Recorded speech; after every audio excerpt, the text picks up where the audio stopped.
Chapter 1 Nightmare begins.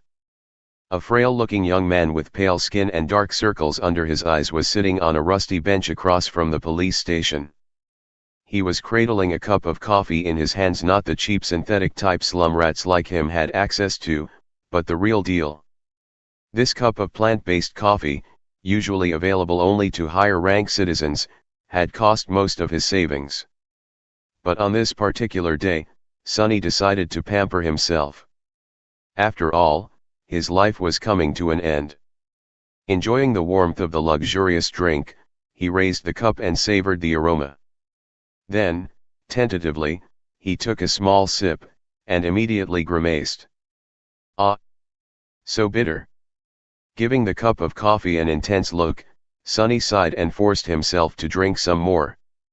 Bitter or not, he was determined to get his money's worth. Taste buds be damned. I should have bought a piece of real meat instead. Who knew actual coffee is so disgusting? Well, it's going to keep me awake, at least. He stared into the distance, dozing off, and then slapped himself in the face to wake up. Tisk. What a rip-off. Shaking his head and cursing, Sonny finished the coffee and stood up. Rich people living in this part of the city were rushing past the small park on their way to work, staring at him with strange expressions. Looking haggard in his cheap clothes and from the lack of sleep, unhealthily thin and pale, Sonny was indeed out of his place here. Also, everyone seemed so tall. Watching them with a bit of envy, he tossed the cup into a garbage bin. I guess that's what 3 full meals a day would do to you. The cup missed the bin by a wide margin and fell on the ground. Sonny rolled his eyes in exasperation, walked over and picked it up before carefully putting it in the trash. Then, with a slight grin, he crossed the street and entered the police station. Inside, a tired-looking officer gave him a quick glance and frowned with obvious distaste. Are you lost, boy?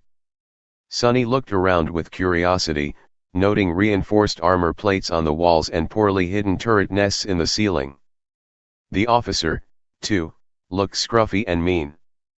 At least police stations remain the same wherever you go. Hey. I'm talking to you. Sonny cleared his throat. No. Then he scratched the back of his head and added. As demanded by the 3rd Special Directive, I am here to surrender myself as a carrier of the nightmare spell. The officer's expression instantly changed from irritated to wary. He looked the young man over once again, this time with piercing intensity. Are you sure you are infected? When did you start showing symptoms? Sonny shrugged. A week ago. The officer became visibly paler. Shit. Then, with a hurried motion, he pressed a button on his terminal and bellowed. Attention. Code black in the lobby.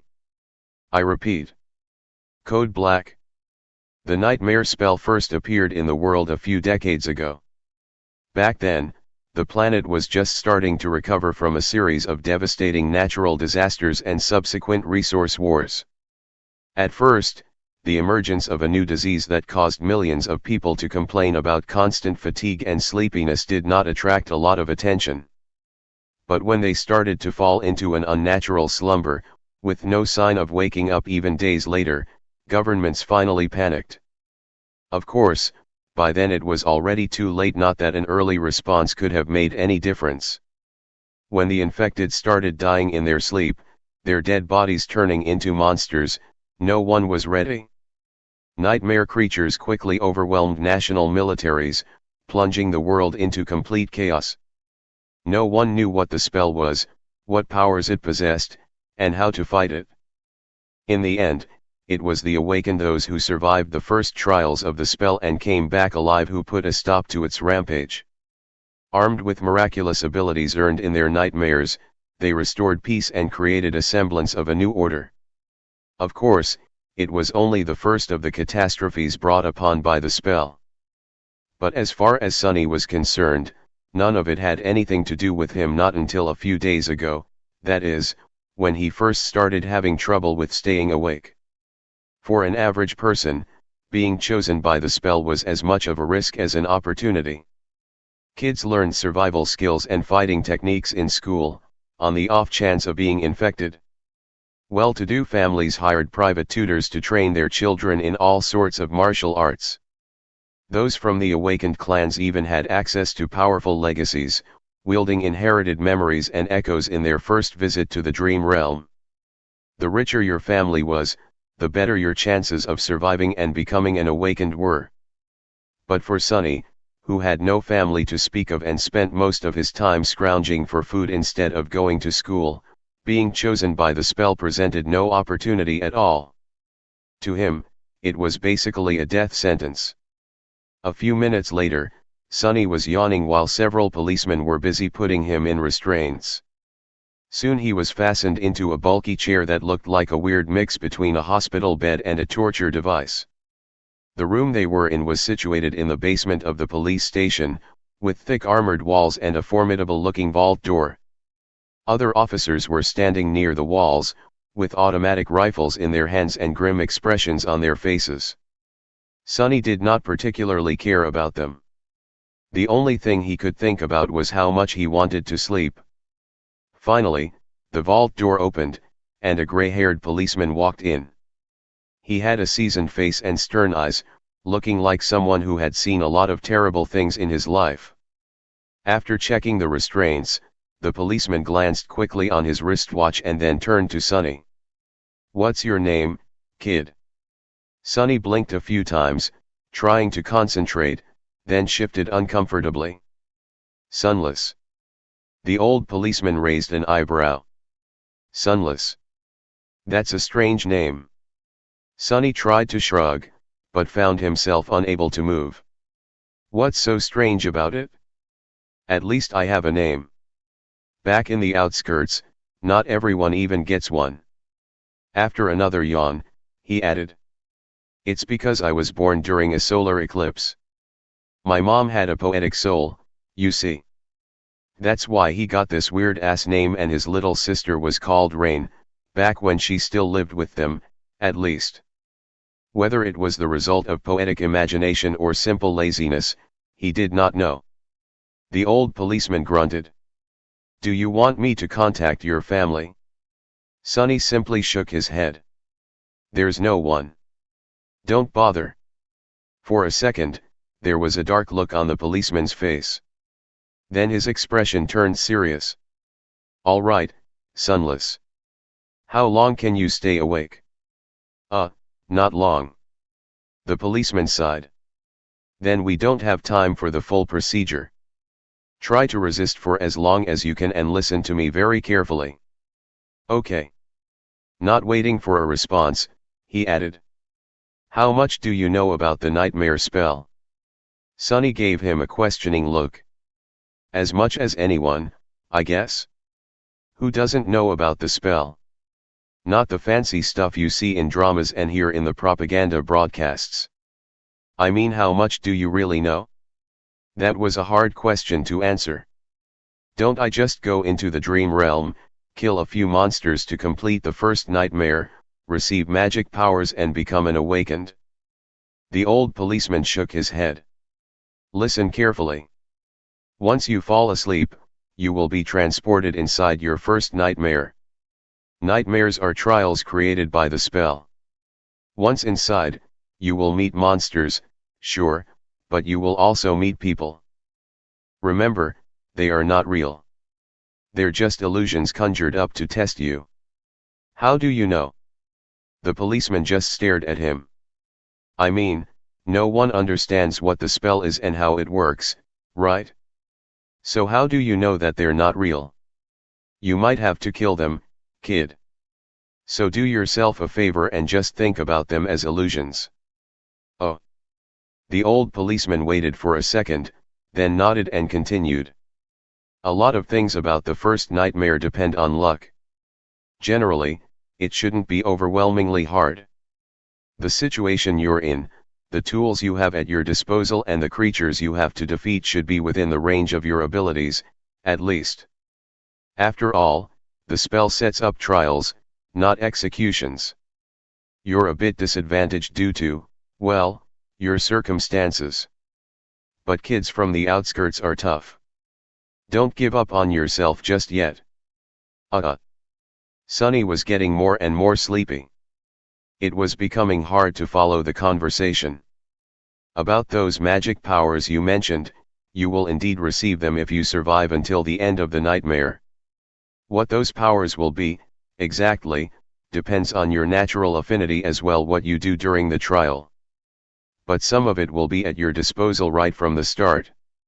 The voice of the old policeman sounded more and more distant. Sunny's eyelids were so heavy that he was struggling to keep his eyes open. Remember, the first thing you must do once inside the nightmare is to check your attributes and your aspect. If you get a combat-oriented aspect, something like a swordsman or an archer, things will be easier. If it is reinforced by a physical attribute, then that's even better. Combat aspects are the most common, so the probability of receiving one is high. The armored room was growing dimmer. If you're unlucky and your aspect has nothing to do with combat, don't despair. Sorcery and utility aspects are useful in their own ways, you'll just have to be smart about it. There are really no useless aspects. Well, almost. So just do anything in your power to survive. If you survive, you will be halfway to becoming an awakened. But if you die, you'll open a gate for a nightmare creature to appear in the real world. Which means that my colleagues and I will have to deal with it. So, please don't die, Sunless. Already half asleep, Sunny felt a bit touched by the policeman's words. Or, at least, try to not die right away.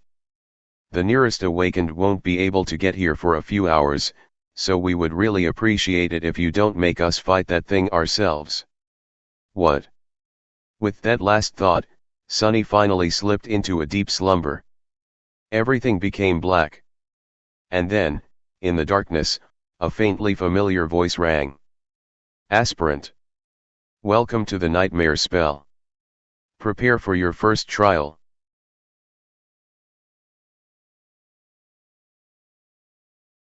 Ragged and lonesome, it dwarfed other peaks of the mountain chain, cutting the night sky with its sharp edges. A radiant moon bathed its slopes in the ghostly, pale light. On one of the slopes, the remnants of an old road stubbornly clung to the rocks. Here and there, weathered paved stones could be seen through the snow. To the right side of the road, a sheer cliff face rose as an impregnable wall. To the left, a silent black sea of nothingness indicated an endless fall. Strong winds crashed into the mountain over and over again, screaming in powerless rage. Suddenly, the moon fell over the horizon. The sun rose from the west, streaked across the sky and disappeared in the east. Snowflakes jumped from the ground and returned into the embrace of clouds. Sunny realized that he was seeing the flow of time in reverse. In an instant, hundreds of years flew by. The snow retreated, bearing the old road. Cold shivers ran down Sunny's back as he noticed human bones littering the ground. A moment later, the bones were gone, and in their place, a slave caravan appeared, moving backwards down the mountain in the clamor of chains. Time slowed, stopped, and then resumed its usual pace. Aspirant. Welcome to the nightmare spell.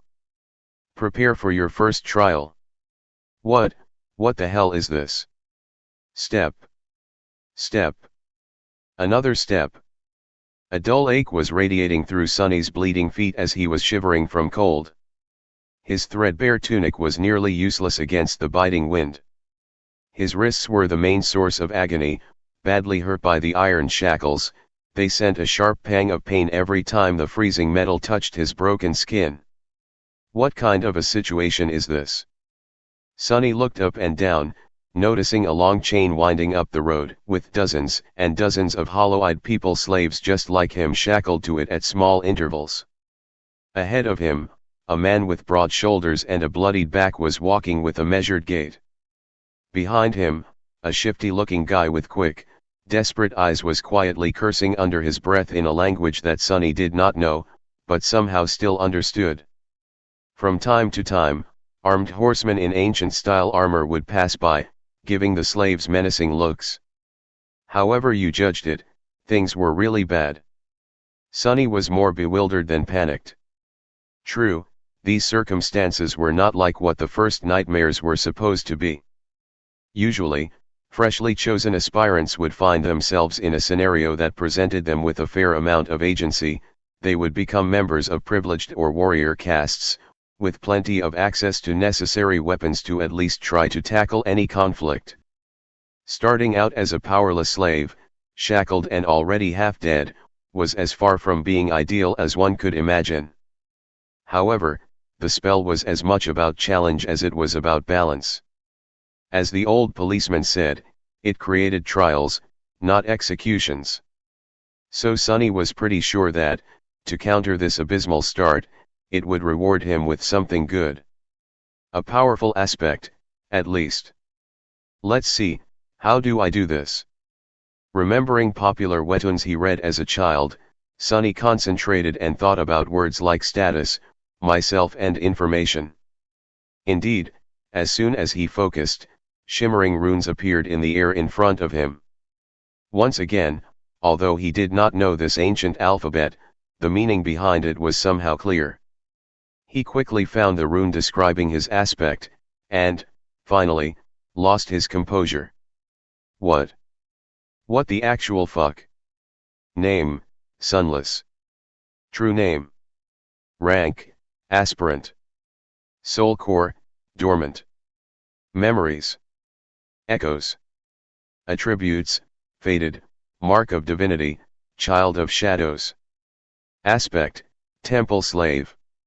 Aspect description, slave is a useless wretch with no skills or abilities worth a mention. A temple slave is just the same, except much rarer.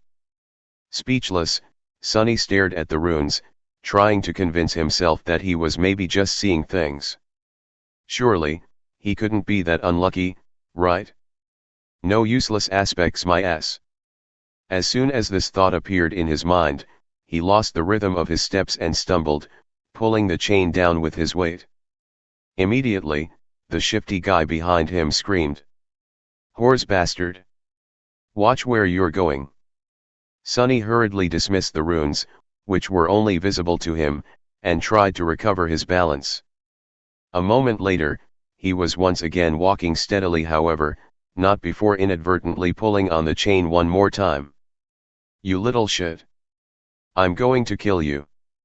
The broad-shouldered man in front of Sonny chuckled without turning his head. "Why bother? The weakling will be dead by sunrise anyway. The mountain will kill him." A few seconds later, he added. "It'll kill you and me, too. Just a bit later. I really don't know what the Imperials are thinking, forcing us into this cold." The shifty guy gasped. "Speak for yourself, fool. I'm planning to survive." Sonny silently shook his head and concentrated on not falling again. What a charming pair. Suddenly, a third voice joined the conversation from somewhere further back. This one sounded gentle and intelligent. "This mountain pass is usually much warmer this time of year. We just had really bad luck. Also, I would advise you against harming this boy." "Why is that?" Sonny turned his head slightly, listening. "Haven't you seen the markings on his skin? He is not like us, who fell into slavery due to debts, crimes, or misfortune. He was born a slave. A temple slave, to be precise. Not long ago, the Imperials destroyed the last temple of the Shadow God. I suspect that this is how the boy ended up here." The broad-shouldered man cast a look back. "So what? Why should we be afraid of a half-forgotten, weakling god? He couldn't even save his own temples. The Empire is protected by the mighty war god. Of course they're not afraid to burn down a few temples. But we here are not protected by anything or anyone. Do you really want to risk angering a god?" The broad-shouldered man grunted, not willing to answer. Their conversation was stopped by a young soldier riding a beautiful, white horse. Clad in a simple leather cuirass, armed with a spear and a short sword, he looked dignified and noble. To Sonny's irritation, the asshole was really pretty, too. If this was a historical drama, the soldier would definitely be a male lead. What is going on here? There was no particular menace in his voice, even something resembling concern. When everyone hesitated, the gentle-voiced slave answered. It's nothing, sir.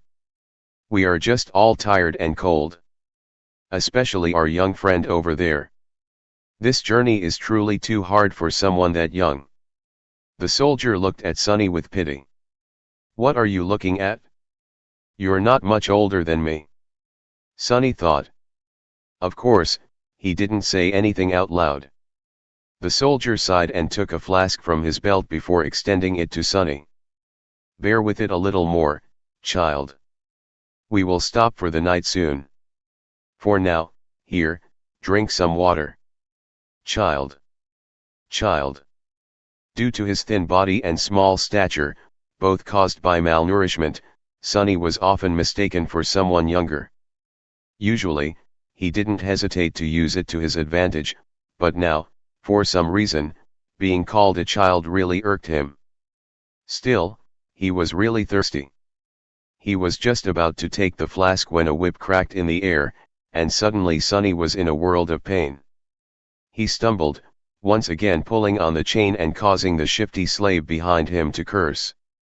Another soldier, this one older and angrier, stopped his horse a few steps back. The whip that sliced the back of Sonny's tunic open and drew blood belonged to him. Without even glancing at the slaves, the older soldier pierced his younger colleague with a disdainful glare. What do you think you're doing? The young soldier's face darkened. I was just giving this boy some water. He'll receive water with the rest of them once we camp. But. Shut your mouth. These slaves are not your friends. Understood? They're not even people. Treat them like people and they'll begin imagining things. The young soldier looked at Sonny, then lowered his head and put the flask back on his belt. Don't let me catch you making friends with slaves again, newbie. Or next time it will be your back tasting my whip. As if to illustrate his intention, the older soldier cracked his whip in the air and rode past them, radiating threat and anger. Sonny watched him go with well-concealed malice. I don't know how, but I will watch you die first. Then he turned his head and glanced in the direction of the younger soldier, who was falling behind with his head still lowered. And you, second. Chapter 3 The Strings of Fate. For a few minutes after that, Sonny was in a dark mood. But then he pulled himself out of it and inhaled deeply, trying to enjoy the fresh air. Indeed, air like that was hard to come by in the real world. Microdust and other pollutants made it rough and unpleasant, not to mention the general stench of the outskirts. In the better parts of the city, sophisticated filtration systems worked diligently. However, filtrated air tasted sterile and stagnant. Only the very rich had access to truly pleasant breathing. And here he was, able to enjoy an unlimited amount of pristine, delicious air like a second-generation Chable. Truly, being chosen by the spell has its benefits. If only there was no dreadful cold, his feet did not ache, and his wrists and back were not in agony. The slave caravan slowly dragged itself up the mountain, with more and more slaves stumbling and periodically falling to the ground. A couple of times, those who could not walk anymore were taken off the chain and unceremoniously tossed off the road, down into the abyss that loomed to the left of it. Sonny watched them fall with a bit of compassion. Poor fellows. Rest in peace, you pitiful souls. All in all, he was in good spirits. It was a bit strange to feel good amidst this disaster of a nightmare, but, thankfully, Sonny had time to prepare himself for this eventuality. When the symptoms of the spell first appeared, he did not handle it well. Dying before you even turned 17 was not something one could easily cope with. But, in the end, it only took Sonny several days to come to terms with it. After visiting his parents' makeshift resting place, actually, since he was too poor to afford even the cheapest slot in the remembrance facility. It was just 2 lines carved into an old tree, and adding a third line for himself, Sonny suddenly became relaxed and carefree. After all, he didn't have to worry about earning money, finding food, protecting himself and planning for the future anymore. Once the worst that could happen had already happened, what else was there to fear? So, becoming a slave and slowly freezing to death was not that much of a shock. Besides, he knew that cold would not kill him simply because he had already seen what fate was awaiting the caravan further up the mountain. The picture of piled bones littering the ground was still fresh in his mind. Most likely, it was a pack of monsters that were going to do the caravan in, and by the look of it, the attack was going to take place in a matter of hours, not days. So he still had a chance. Using the opportunity, Sonny decided to take another look at his status and summon the runes again. The last time he was too outraged by the aspect and didn't study the attributes well. While not as important as one's aspect, the attributes were often the deciding factor between life and death. They represented one's natural traits and affinities, sometimes even providing passive abilities and effects. Fated attribute description: the strings of fate wrap tightly around you. Unlikely events, both good and bad, are drawn by your presence. There are those who are blessed, and there are those who are cursed, but rarely both. Mark of divinity attribute description: you bear a faint scent of divinity, as though someone briefly touched by it once, a long time ago. Child of shadows attribute description: shadows recognize you as one of their own. Interesting. Sonny quickly recognized the first attribute, fated, as the main culprit of his predicament. At first glance, it seemed to indicate that he was destined for a certain fate to die miserably and vanish without a trace, for example. But after reading the description, he realized that being fated actually just meant that improbable things had a higher chance of occurring when he was around. I guess this is how I managed to receive one of the super rare useless aspects and a weird variant of it, at that. If fated was his innate attribute, then the other two came from the temple slave aspect. Mark of divinity was more or less straightforward. It was supposed to allow passage into certain sacred places inside the dream realm and enhance several types of sorcery. Since there were no sacred places in sight and Sonny's aspect had nothing to do with sorcery, it was useless, too. Child of shadows was a stranger one. He had never heard of it and had no idea what it was supposed to do, at least not until the sun hid behind the mountain and the sky began to darken. To his surprise, Sonny found himself able to see perfectly in the darkness, as though it was still as bright as day. This ability alone was nothing to scoff at, and it was quite possible that shadows would reward him with some other, yet unknown, gifts. Finally, something good. I wonder if. Stop the caravan. Prepare to camp. Following the head soldier's order, the slaves stopped and fell to the ground, shivering and exhausted. The small clearing where the road widened was somewhat protected from the wind by a protruding mass of rock, but it was still too cold to rest with ease. The soldiers got busy herding the slaves into a tight circle, forcing them to share warmth, and lighting up a large bonfire in the center of the camp, although not before tending to their horses. The heavy wagon carrying food, water, and other cargo, to which the main chain was firmly affixed, was pushed forward to block the wind. While looking around, Sonny noticed the young soldier from before watching the mountain with a complicated look on his face. What a weirdo. Soon, the bonfire was blazing.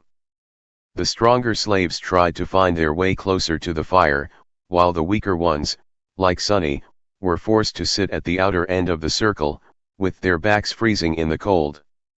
Of course, any movement was encumbered by the fact that they were still shackled to the chain.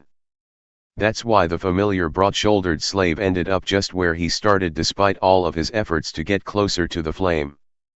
Damn Imperials! He hissed, clearly irritated.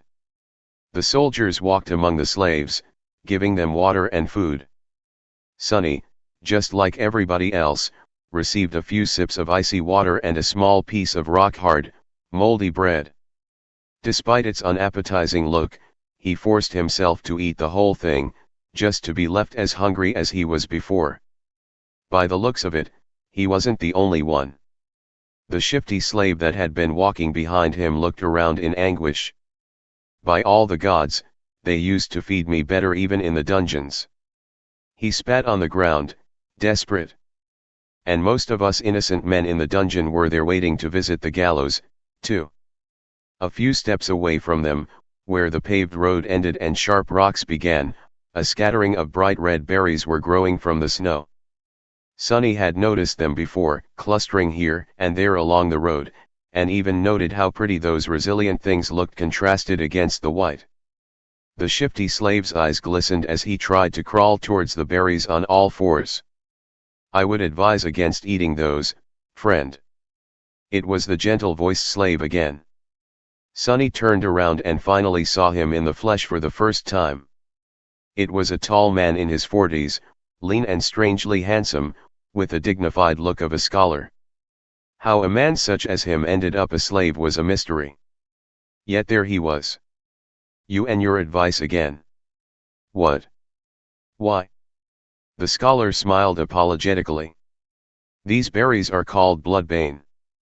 They grow in the places where human blood was spilled. That's why there's always a lot of them along the slave trade routes." "So what?" The older man sighed. "Bloodbane is poisonous. A few berries might be enough to kill an adult man." "Curses." The shifty slave flinched back and glared at the scholar. Sonny did not pay them a lot of attention. Because, while looking around, he finally recognized the site of the camp as the place where, in his vision at the start of the nightmare, the bones of the slaves were buried under the snow. And he was willing to bet that whatever it was that killed them all was going to happen soon. As if to answer his thoughts, a thundering noise rang from above. And in the next second, something massive came crashing from the sky. This is the end of the video. If you guys want to see the next part, then don't forget to subscribe and like the video. See you in the next one.